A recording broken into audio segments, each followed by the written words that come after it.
indications qui m'ont été données. Des indications vous ont été aussi données sur l'écran, sur les programmes. Le professeur Henri Blocher, professeur et doyen honoraire à la faculté libre de théologie évangélique de Vaux-sur-Seine, président de l'Association européenne de théologiens évangéliques, et aussi, le professeur Blocher m'a chargé de ne pas oublier ce troisième titre important. Il est titulaire d'une chaire de théologie systématique au Wheaton College aux États-Unis. Et j'ajouterai qu'il est l'auteur, bien sûr, nous le savons les uns et les autres, de nombreux ouvrages. Daniel Rivaud, je crois, en évoquera quelques-uns tout à l'heure, à la fin de cette soirée. Et puis je dois présenter le second intervenant, le professeur Pierre Cuer. C'est bien cela, professeur ? Merci, Pierre Cuer, donc, qui est docteur en philosophie, en médecine, en sciences corpusculaires et nucléaires. Il a fondé en 1960, et ceci nous concerne de près, nous, à Strasbourg, le Centre nucléaire et ses applications à Strasbourg-Cronenbourg. En 1950, il a été le bras droit de Cecil Powell, prix Nobel de physique corpusculaire et nucléaire. Voilà, j'y arrive. Et il dirige actuellement le réseau européen médecine, éthique et droits de l'homme sous l'égide du Conseil de l'Europe. Il est également président du comité méditerranéen bioéthique et droits de l'homme. Et il initie diverses formations en bioéthique, en éthique et en bioéthique au niveau européen et international, et notamment pour le niveau européen et français, à Paris 6, à l'Institut Pierre Curie. Voilà, messieurs, si j'ai oublié un titre important, veuillez me pardonner. Mais nous avons affaire donc à deux orateurs qualifiés qui vont aborder pour nous et avec nous ce thème fondamental, une éthique universelle. Et en voyant ce titre et en me disant ce que je pouvais bien dire pour introduire aussi peu maladroitement que possible ce thème redoutable, je pensais à cet aphorisme « vérité en deçà des Pyrénées, erreur au-delà ». Est-ce qu'il y a des vérités qui sont bonnes, alors cette fois-ci pour nous chrétiens, qui ne seraient pas bonnes pour d'autres? Et puis à cette autre pensée qui est comme un mot d'ordre, cette pensée de cette citation de Jacques Ellul, « agir localement, penser globalement ». Nous sommes tous concernés par, en tout cas la première partie, nous avons tous à agir localement dans des choses qui peuvent paraître petites parfois, quotidiennes, mais nous ne pouvons agir localement de façon valable que si nous pensons quelque peu globalement, à cause de toutes les répercussions, de toutes les conséquences que cela peut avoir. Je me limiterai à ces quelques phrases un peu banales et triviales concernant un sujet si important, laissant le soin à nos deux prestigieux orateurs de poser avec nous quelque chose qui sera de l'ordre des fondements. Je me rappelle, j'évoquais ce souvenir avec le professeur Blocher, il y a de cela une trentaine d'années, nous étions tous les deux plus jeunes, à Guebwiller, le professeur Blocher, dans un cours magistral sur la pensée contemporaine, évoquait les trois pères du soupçon, que sont Nietzsche, Marx et Freud. Et il nous invitait à aller au-delà des soupçons semés dans les cœurs et dans les pensées pour aller vers une pensée plus globale, sans doute plus chrétienne, plus évangélique et plus universelle. Messieurs, je vous donne la parole.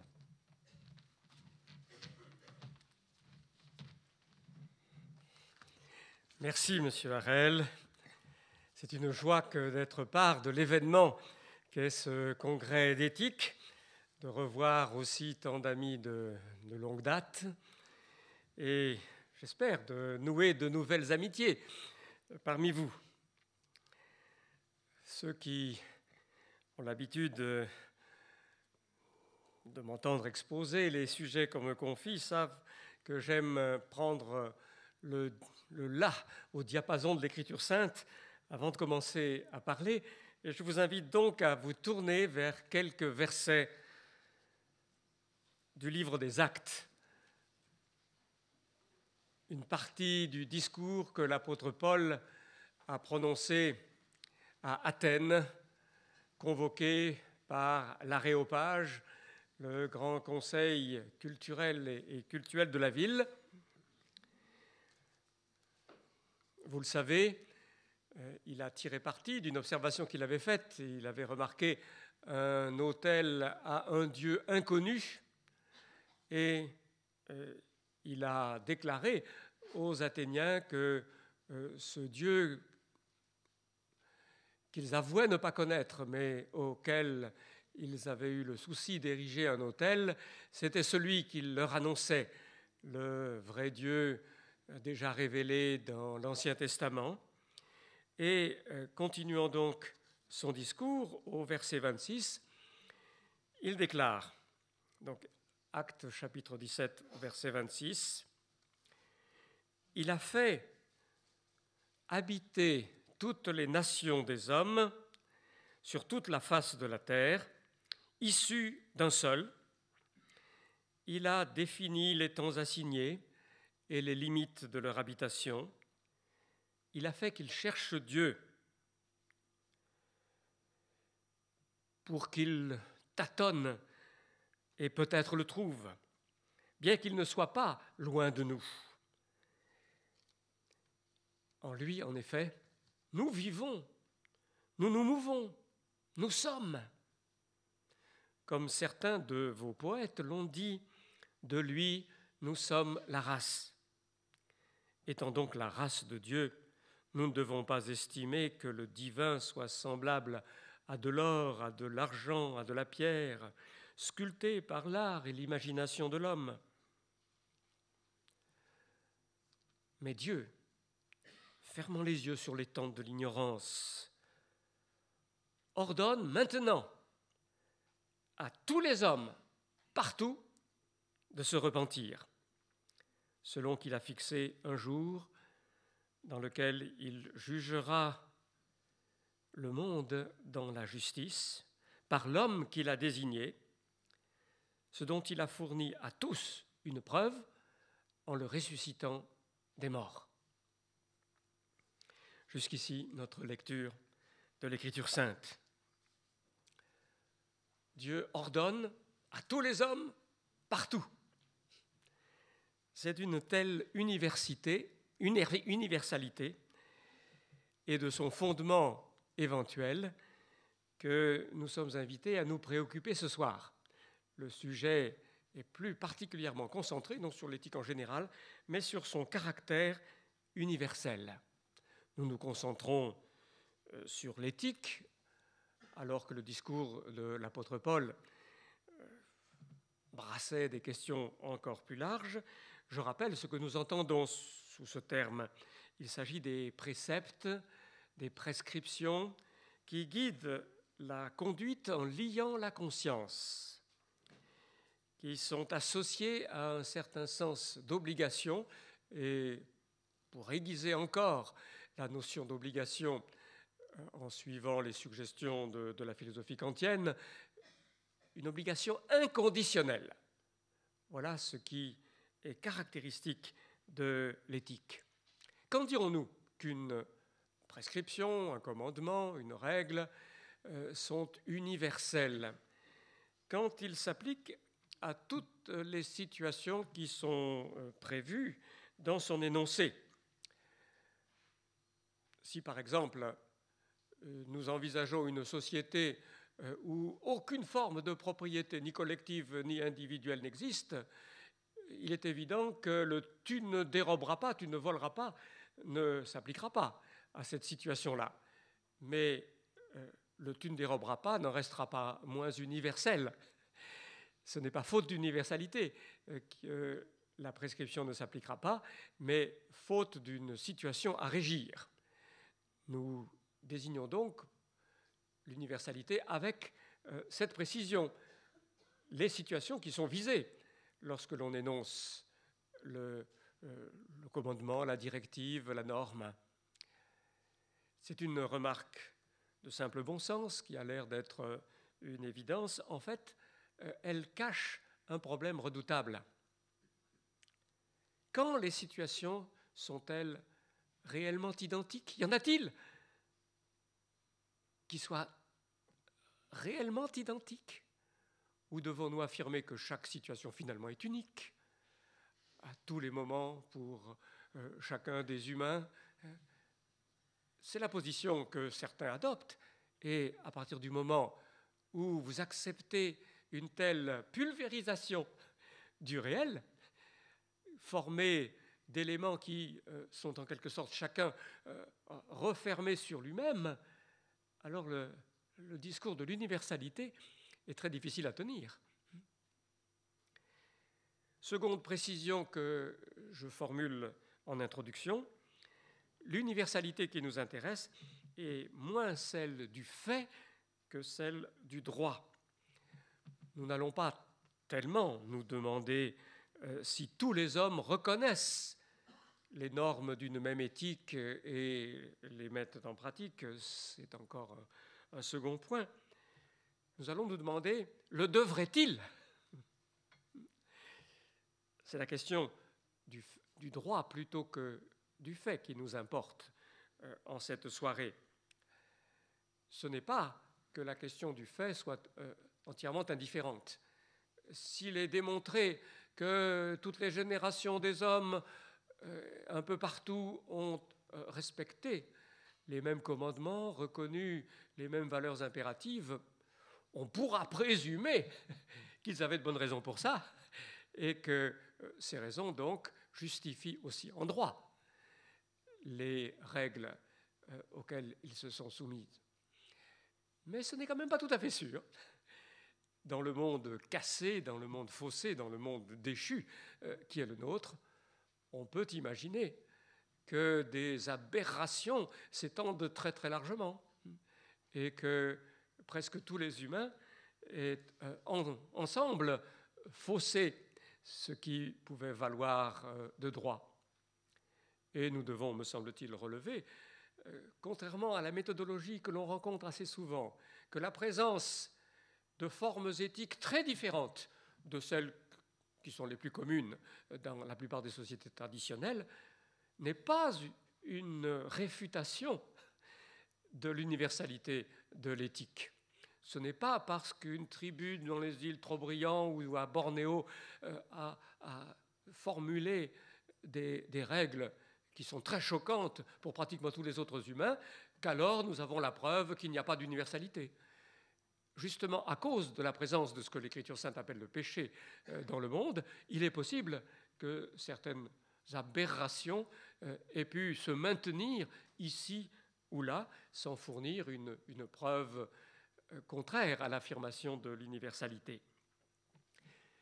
Je procéderai de la manière suivante, j'examinerai deux thèses opposées à l'affirmation, qui est traditionnelle parmi les chrétiens, de l'universalité de l'éthique révélée et consignée dans l'Écriture sainte.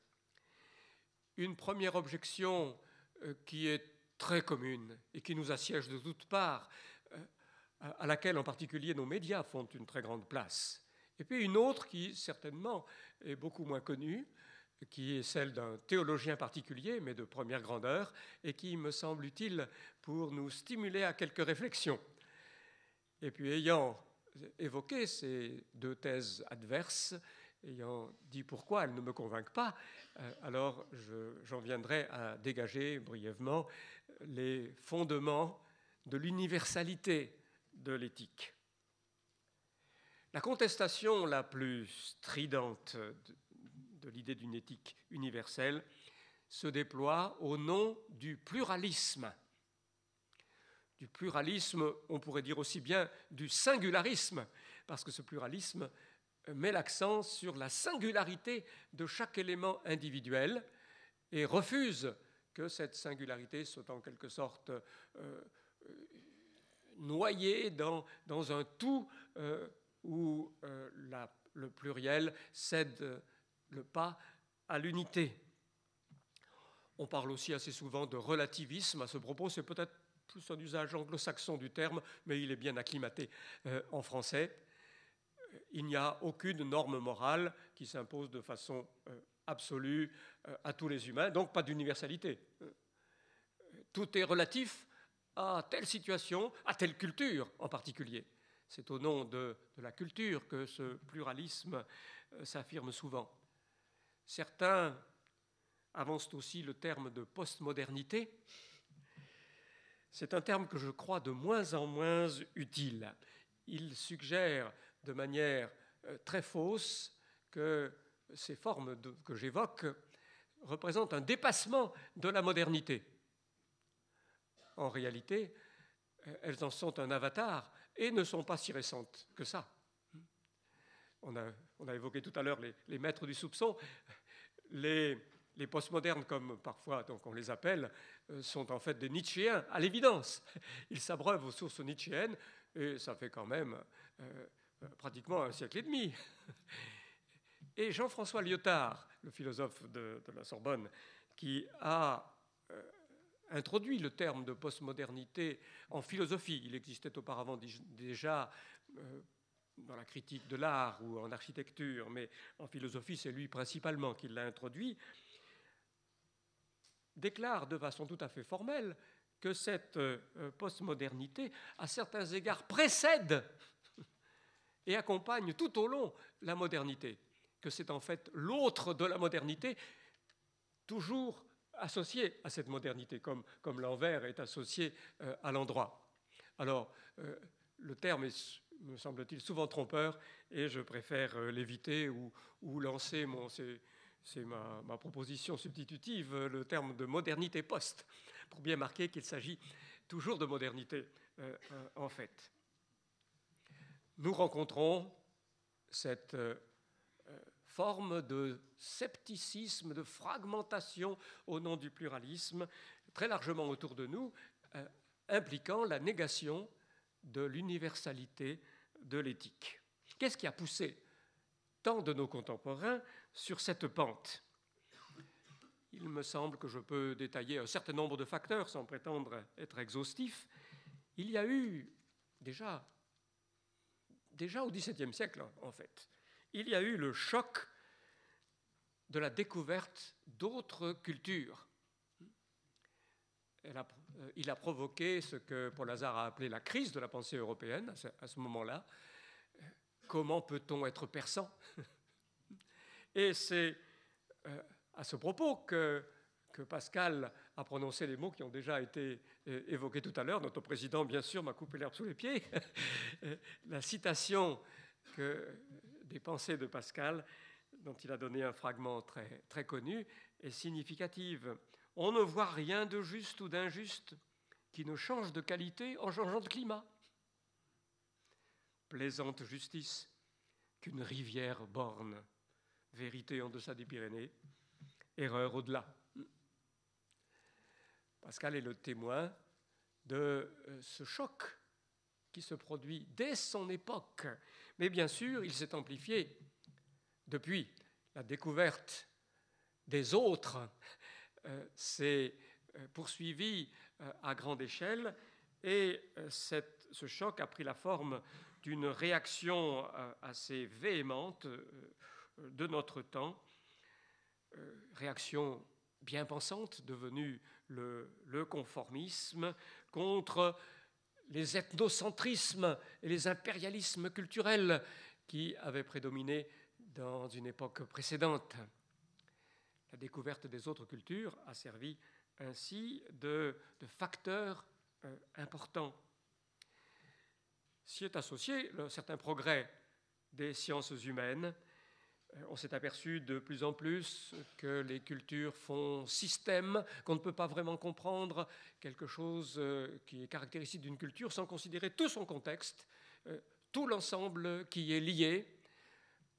On a mis l'accent sur le fait que la pensée de chacun, sa sensibilité, ses réactions est façonnée dès la petite enfance par le système symbolique, y compris le langage, qui est caractéristique d'une culture donnée, de telle sorte qu'une autre culture ne peut pas vraiment comprendre. Quelqu'un qui est du dehors de cette culture ne peut pas prononcer de jugement. Il y a eu aussi l'exaltation de la valeur de tolérance, et dans un souci tout à fait légitime de favoriser la coexistence pacifique des nations et des communautés d'origines différentes, l'idée que la pluralité des cultures est indépassable et qu'on ne saurait formuler quelque chose qui soit valable pour toutes universellement. Cette idée-là a paru une idée valeur au profit de la tolérance. je crois discerner aussi, sans avoir le temps de mener une démonstration, qu'un motif sous-jacent est plus important encore. C'est le désir de protéger la liberté individuelle.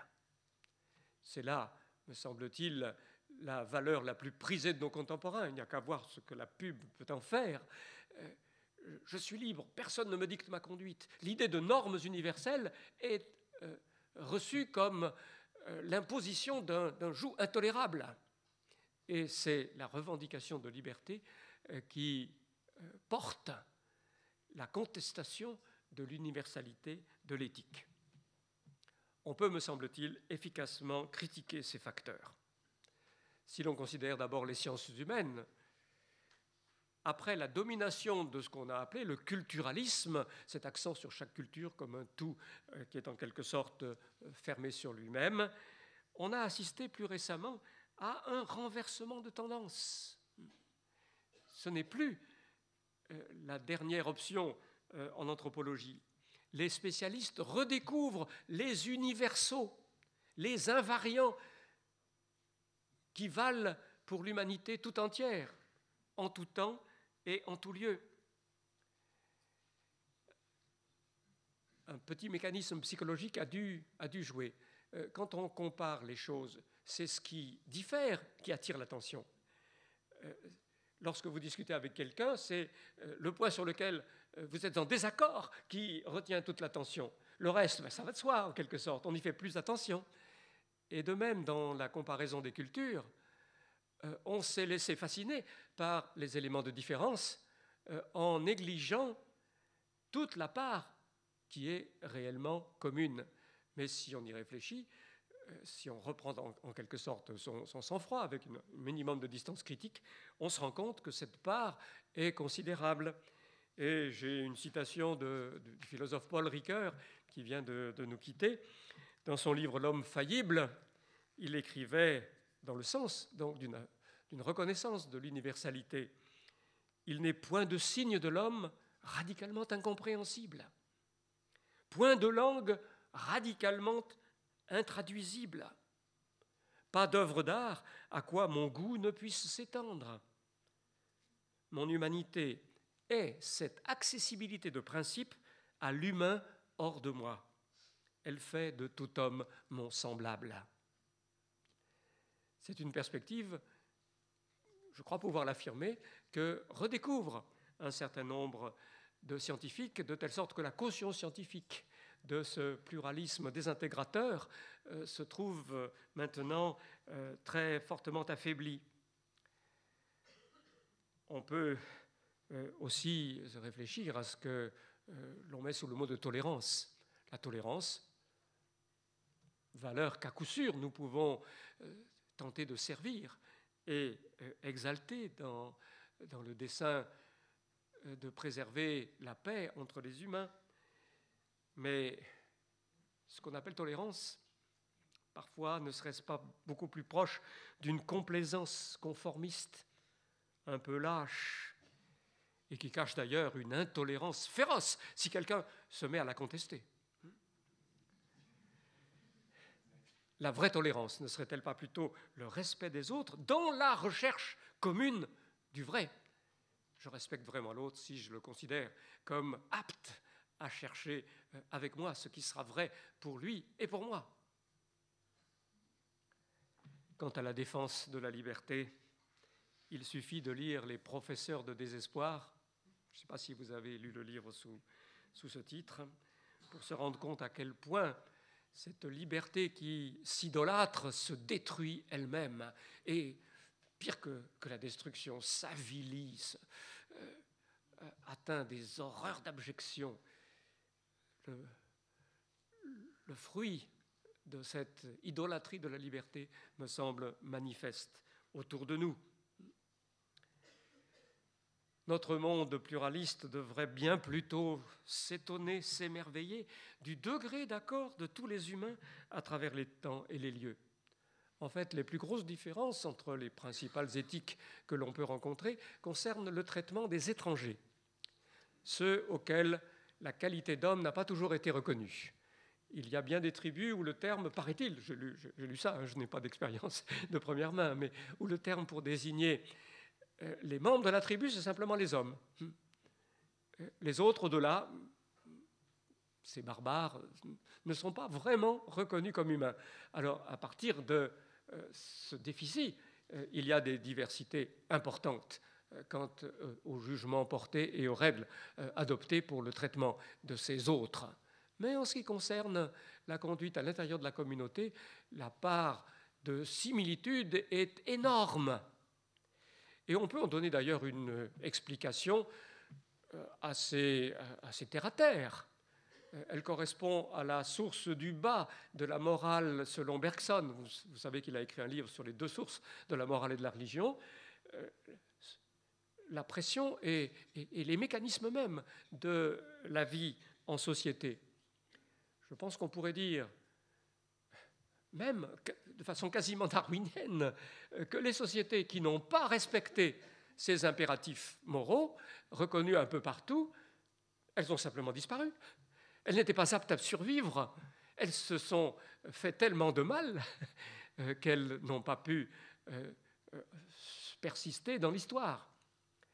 Et je pense que si d'autres sociétés avaient adopté les règles de vie qui deviennent courantes autour de nous,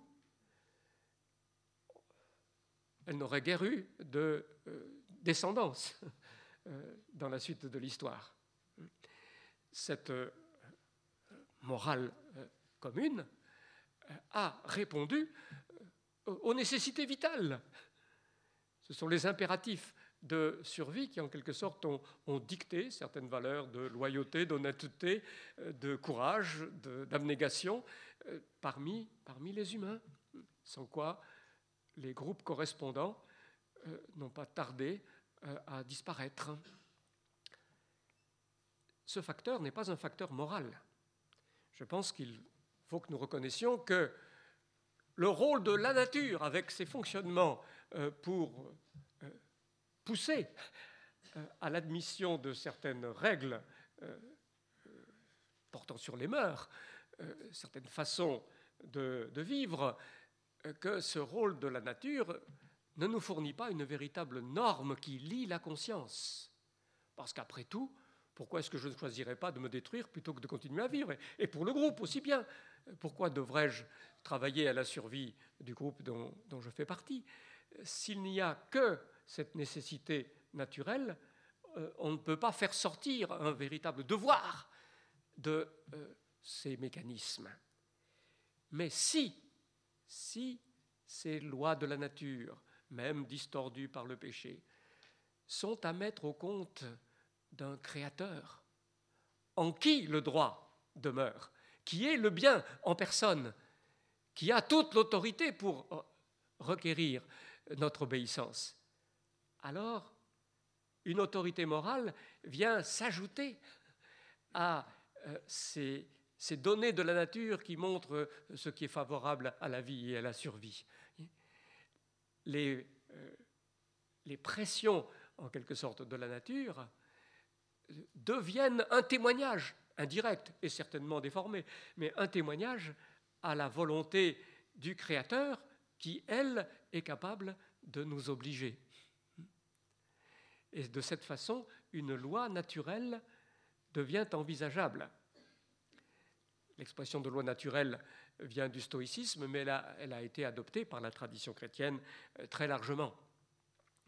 Je parle cependant de distorsion. Nous ne pouvons pas ignorer le brouillage de notre perception de l'ordre naturel, favorable à la vie, et le brouillage, sans doute, de cet ordre même, car il y a un retentissement de l'aliénation humaine à l'égard du Créateur jusque dans la nature. Et ce n'est pas sans lien avec le sujet de l'écologie, d'ailleurs. Et nous ne pouvons donc pas, dans la situation d'un monde déchu, lire si facilement et si directement ce que l'ordre naturel peut impliquer pour les conduites humaines. C'est ce que Pascal avait bien vu. Pascal ne niait pas du tout les lois naturelles, mais toujours dans la même pensée numéro 294 dans le classement de Brunswick, il ajoute « Il y a sans doute des lois naturelles, mais cette belle raison corrompue a tout corrompu. » Et ceci m'amène à la deuxième thèse opposée à l'universalité de l'éthique, thèse du théologien Karl Barth. Vous avez certainement entendu son nom, je crois qu'on peut le désigner comme le géant théologique du XXe siècle. Il a dominé son époque et probablement son œuvre est-elle assez riche pour susciter encore dans les générations à venir des études. Dans le monde anglo-saxon, je n'ai pas l'impression que ce soit le cas si clairement en France pour le moment, mais dans le monde anglo-saxon, j'observe un regain des études barthiennes en ce moment même. Or, Karl Barth a attaqué de manière expresse l'idée d'une éthique universelle. Il employait l'expression de Allgemeine Ethik et la traduction de Allgemein par les traducteurs habituels de Kant, c'est universel. C'est bien le sujet de l'universalité de l'éthique. Il prétend que le commandement de Dieu, qui est la seule forme acceptable pour un chrétien de l'éthique, le commandement de Dieu, je le cite, est toujours commandement singulier pour la conduite de cet homme en cet instant, dans cette situation, prescription pour ce cas qui est le sien. Il appelle le commandement concretissime, mandatum concretissimum, et il nie qu'il y ait, à propos du commandement de Dieu, la moindre délibération, est-ce qu'il faut faire ci, est-ce qu'il faut faire ça, la moindre interprétation à développer. Il n'y a qu'à obéir. Voilà la thèse qu'il énonce fortement, en particulier donc dans le deuxième volume, deuxième tome et deuxième fascicule de sa dogmatique, et le troisième volume, quatrième tome, la première partie. Quels sont ces motifs? Comment peut-on le comprendre? Il ne faut pas se laisser trop désarçonner. Karl Barth s'est complu en formules fracassantes. Il y avait une part de rhétorique non seulement dans ses procédés de communication, mais aussi dans la méthode même de son progrès théologique. Et très souvent, on le voit récupérer dialectiquement ce qu'il a exclu formellement dans des phrases comme celle que je viens de citer. Donc il ne faut pas s'émouvoir à l'excès. Cependant, je pense qu'on doit dire que les propositions que je viens de citer ne sont pas soutenables. Elles ne sont sans doute pas soutenables pour un regard critique ordinaire. L'auteur qui a fait une thèse sur lui, une thèse de doctorat à la Sorbonne, Henri Bouillard, le jésuite Henri Bouillard, remarque que si le commandement a un sens, tout sens ayant un caractère universel, on ne peut pas nier un élément d'universalité. Et Barth ne va pas jusqu'à nier que le commandement ait un sens. Mais surtout, si l'on considère l'autorité de l'Écriture sainte, qui est pour nous la référence, je crois qu'on doit dire que notre Seigneur Jésus-Christ lui-même, l'apôtre Paul, font précisément ce que Barth exclut. Il discute du mariage, par exemple, en considérant divers arguments, en appliquant des principes généraux à des cas particuliers. Nous pouvons penser au chapitre 19 de l'Évangile selon Matthieu, ou au chapitre 7 de la première épître aux Corinthiens.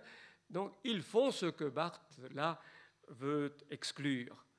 Barth est le prisonnier de la méthode qu'il a choisie. Il veut tout concentrer en Jésus-Christ. Jésus-Christ incarné, l'événement du Christ incarné. Et toute diversité apparente doit se résoudre finalement, se ramener à cet unique événement du Christ dans la chair. Et à cause de cela, il ne veut rien avoir d'autre que cet événement duquel nous sommes rendus mystérieusement contemporains, et il ne veut pas avoir donc un corps de principes, de règles qui seraient valables en quelque sorte de manière constante. C'est là, je pense, la motivation principale de Barth.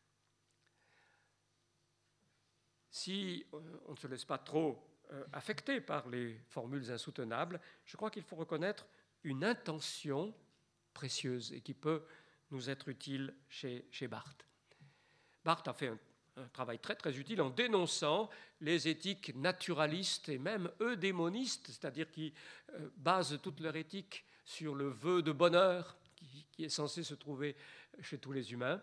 Il a très bien montré que de ces éthiques ne peut pas surgir un véritable devoir et qu'elles ne correspondent pas aux accents principaux de l'Écriture sainte.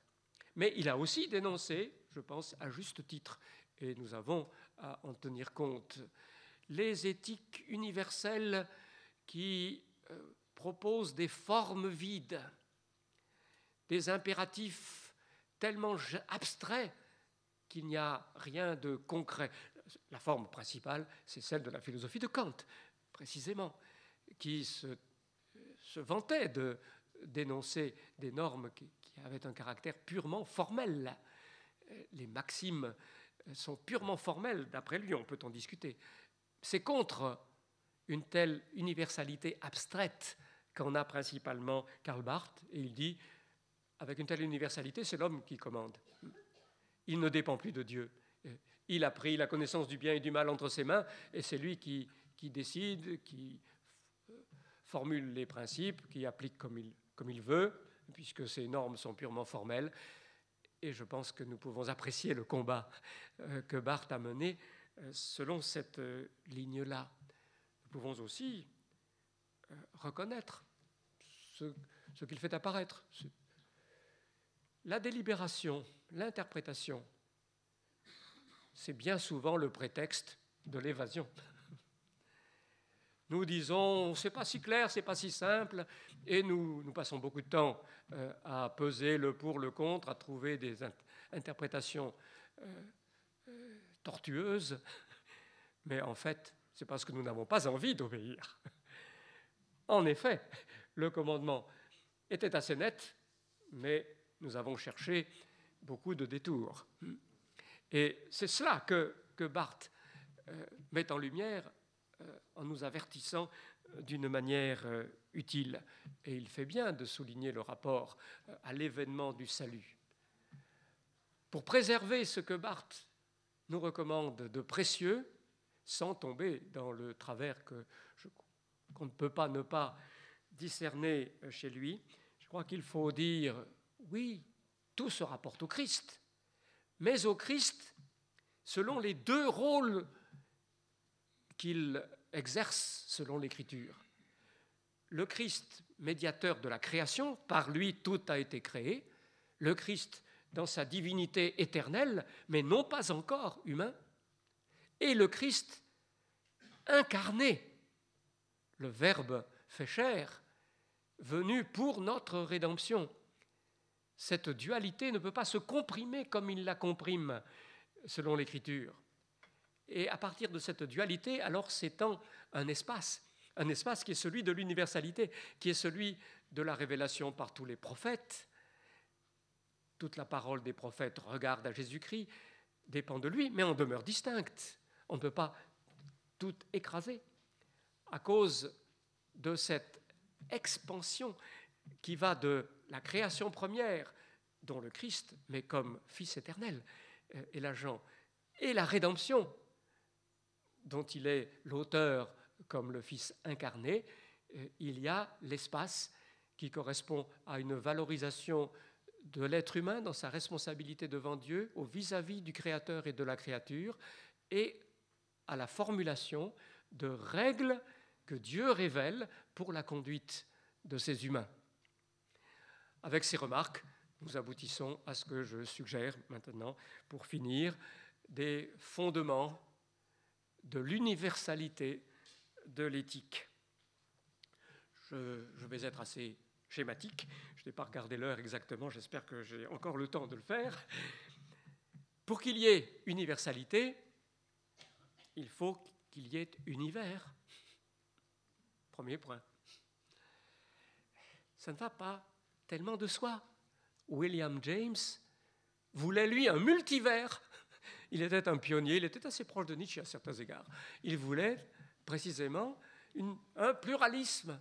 Il appelait de ses voeux une anarchie à l'échelle du monde. En fait, elle est impensable. Une pluralité pure ne peut pas être pensée, et il ne la pensait pas, personne ne peut la penser. Cette pluralité pure laisserait des éléments absolument étrangers les uns aux autres qu'il serait impossible de relier. Or, penser, c'est relier.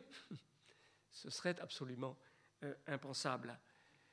Mais précisément, la foi chrétienne nous affirme l'unité.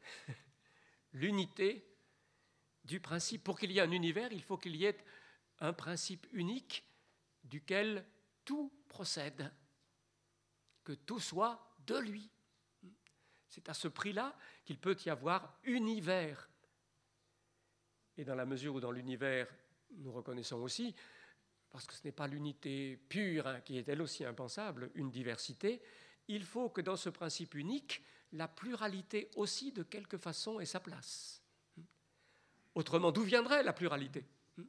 Il faut un principe unique pour qu'il y ait univers et que dans ce principe unique, la pluralité soit aussi présente. D'autre part, pour qu'il y ait éthique, pour qu'il y ait universalité éthique, il faut qu'il y ait éthique.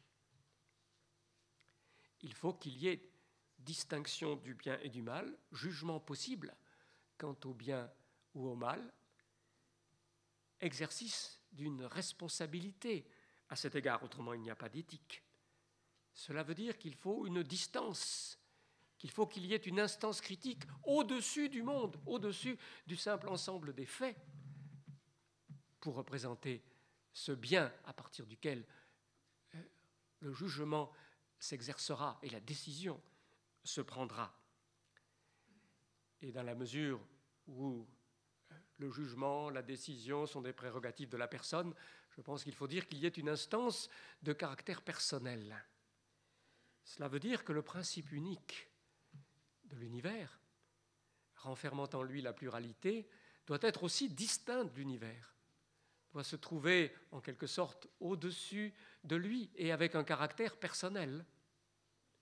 Il faut qu'il y ait un Dieu qui soit distinct du monde, duquel le monde dépend entièrement, duquel le monde procède en toutes ses parties et en tous ses aspects, mais qui demeure distinct et qui soit le bien en personne.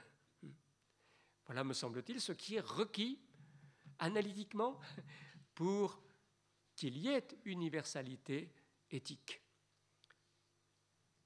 Et il faut encore que ce principe distinct du monde, qui est le bien en personne, nous révèle ce bien. Dans la mesure où il est distinct et ne se confond pas avec le monde même, pour que nous ayons accès à la connaissance de ce bien, pour le pratiquer à notre tour, ce qui est quand même l'objet de l'éthique, il faut que ce Dieu nous révèle sa volonté, ce qui est bon, agréable, parfait à ses yeux. Et il le faut d'autant plus qu'il y a ce brouillage, qu'il y a cette aliénation, que nous ne nous trouvons pas dans une situation de départ où nous serions déjà orientés vers le bien, ou en tout cas dans une situation neutre. Nous nous trouvons engagés, nous le savons bien, dans des voies qui sont des voies dont nous avons honte. Il faut une révélation de la part de ce Dieu distinct qui nous dise ce qui est le bien et nous donne la force de l'accomplir, brise la puissance du mal dans notre vie. Il y faut une expression comme celle que nous avons dans l'Écriture sainte et la mission de l'Esprit de Dieu pour nous la faire comprendre et ensuite mettre en pratique, pour nous donner la puissance de vie qui pourra se conformer à l'enseignement de l'Écriture. Voilà ce qu'il faut pour qu'il y ait une écriture, pour qu'il y ait une universalité éthique. Alors je ne suis pas en train de construire par la pure logique la doctrine chrétienne de Dieu. Je n'aurais pas cette présomption, ce serait bien sûr folie. Vous avez bien compris la démarche que j'ai accomplie dans la certitude qui est la nôtre, parce que Dieu s'est révélé à nous tel qu'il est. Je fais ressortir, d'abord pour moi-même et ensuite pour vous, la cohérence de cette action divine, de ce déploiement du dessein de Dieu. nous sommes capables de discerner quelque chose, parce que le Seigneur nous a fait, à cette fin même, nous sommes capables de nous rendre compte de la sagesse qu'il a mise, de la cohérence, de la rigueur du déploiement qui, à partir de lui, fonde l'universalité de l'éthique. Nous procédons dans la foi, mais nous croyons avec l'espoir de comprendre. Il faut comprendre aussi pour pleinement honorer le Seigneur par la louange. Je te loue, Père. Nous saisissons quelques reflets de la sagesse de notre Dieu et donc nous pouvons le louer comme aucune des créatures non rationnelles ne peut le louer. Nous discernons quelque chose. Si nous ne croyons pas, nous ne comprenons pas. Si nous croyons, nous commençons à comprendre.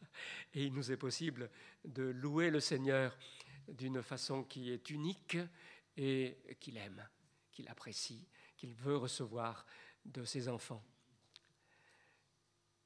Universalité de l'éthique, donc fondée sur le Dieu que nous révèle la Bible, le Dieu de Jésus-Christ, et très concrètement, concentré pour notre usage dans la parole qui est consignée dans l'Écriture sainte elle-même et l'aide de son esprit qui accompagne la parole, sans quoi elle demeure pour nous une lettre qui tue, qui accompagne la parole pour que nous puissions pratiquer cette éthique en attendant le jour où la volonté de Dieu sera faite universellement sur la terre comme au ciel. Merci pour votre attention.